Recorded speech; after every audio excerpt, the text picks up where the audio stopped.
Saudi अरब में corona virus के फैलाव को रोकने के लिए पूरे मुल्क में लॉकडाउन कर दिया गया, जिसका इतलाक आज बरोज हफ्ता से शुरू किया जाएगा। मज़कूरा पाबंदी 16 रोज तक जारी रहेगी।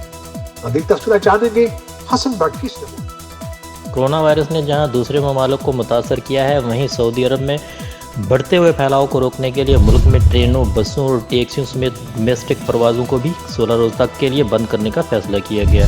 कौमी इदारों में 16 रोज़ की छुट्टियां दे दी गई हैं, जबकि तमाम सरकारी और निजी तालीमी इदारे पहले से ही बंद हैं।